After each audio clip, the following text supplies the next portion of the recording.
because you finished up in London. Yeah, well, I did the exam and all, and 1971, because it's over 40 years ago. I did the exam, and I came first in the exam, and I went swimming in Tara Street, Baston, Dublin, and came first in the swimming. And then I was working in a job, and the day you start, you have to go up to Dunleary to the Irish Lights place there, where they give you the uniform and that, but you had to do an eye test. And that morning I did the eye test, and I was failed on the eye test.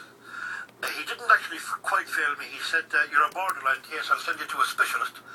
And he sent me to some specialist up in Fitzwilliam Square or somewhere like that. And he failed me. And that was the end of my life. Then I wanted to be a housekeeper all my life. Big disappointments going on. I was shattered, yeah. I remember coming out that day, I was nearly crying on the street. I've seen photographs of lighthouse keepers wearing glasses. Would that be correct? Sure, my father he was in the job 40 years and he was wearing glasses for 30 of them. And I had a brother in the job 20 years and he was Brendan. He's in America now. He was in the job and he was wearing glasses. And the ironic thing about it, to add salt to my wounds, was 5 years after I did the exam, they took fellas in with glasses. You know? My father was a guard, Lord Mercer, and he always wanted me to join the guards. And I did the exam and all, went to get measured, and I was a quarter of an inch too small. Yeah. So I never finished up with the guards. I finished up here with Radio Kerry. Come here, you finished. Welcome to the club then. So, listen, we have something in common. Yeah. You have bad sight and I'm too small. Good combination. Come here, you finished up. How long were you in England, Schooner? I went over there in 73 full time. I'd been over there a few times before that, but in 73 and I stayed till 2000. What part of England did you? London. And what were you doing there? I was in the pub game most of my life, but then for the last 14 years I had a wonderful job. I worked on Eaton Square. First of all in the Irish Club, which is gone now. I was bar manager there for 2 years, and then I got a job as a caretaker on Eaton Square, looking after the rich and famous I was there 14 years. Great job. Did you play with the football there?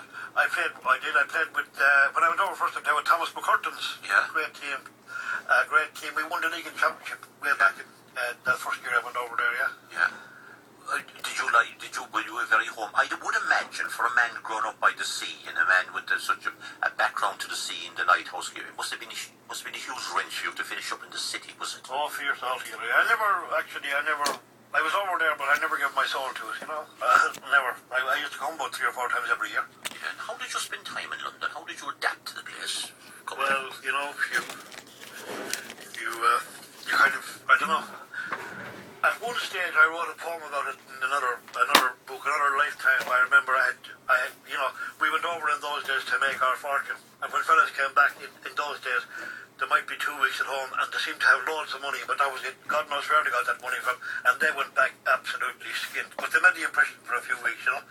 And I was ashamed to come home at one stage because I hadn't made any money, you know. And we were supposed to be, we didn't go home unless we were supposed to be loaded, you know. And I wasn't. So I have a few poems just about that side of life. Schooner, returning to the lighthouse, and your dad and you visiting him there and watching him working there, he moved around in the lighthouses. Tell us where else that you finished up. Oh yeah, well the reason they moved transferred around. Oh, transferred around. It was like the guards just be transferred around. And bank managers and that kind of thing, you know.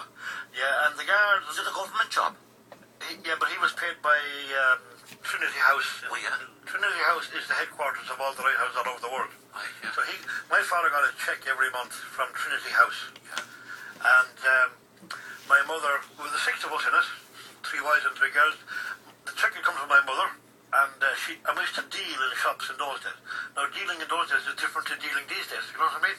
So we dealed in the shops, and the shopkeepers, when we moved to a new place, would be actually vying for our custom, because they knew the cheque was there at the end of the month and they'd be paid. It was a very respectable job because we were kind of put in the same class as the guards and the school teachers and, you know, bank managers.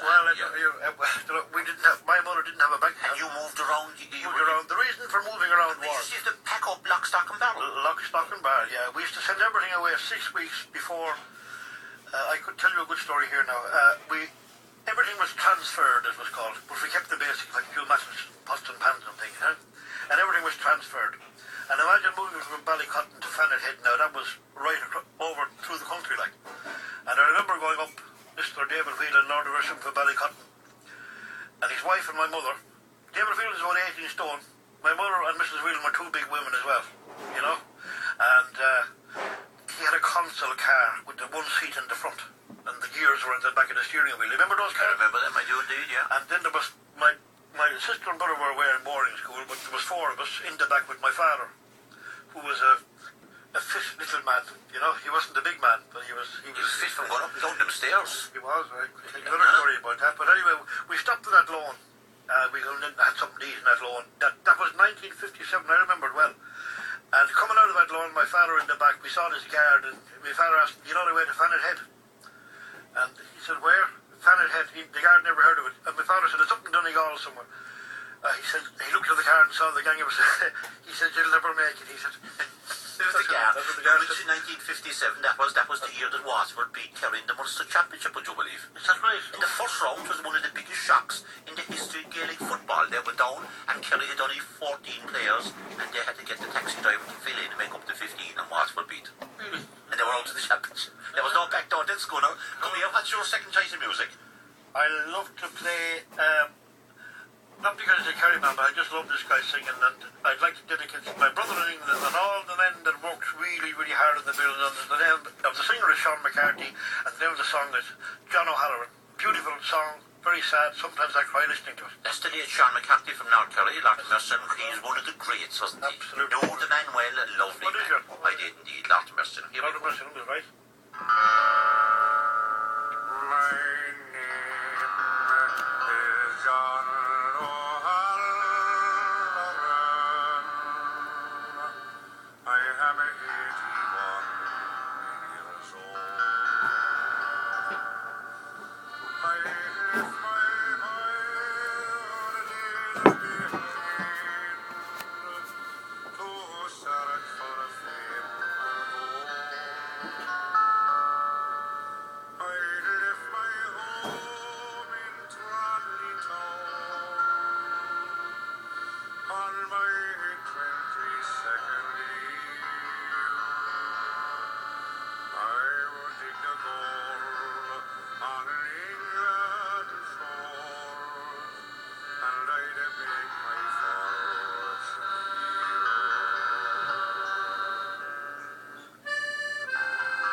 On Radio Kerry.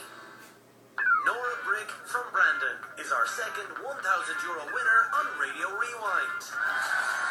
Oh, brilliant. Are you happy? I'm very, very happy, Deirdre. You're the best one. Listen out for the hourly Radio Rewind questions across the day on Radio Kerry. When you hear them, call 1515 415 065 or text radio to 57003 with your answer and contact details, and you could be our next winner of €1,000. Radio Rewind on Radio Kerry. It's our way of saying thank you for listening.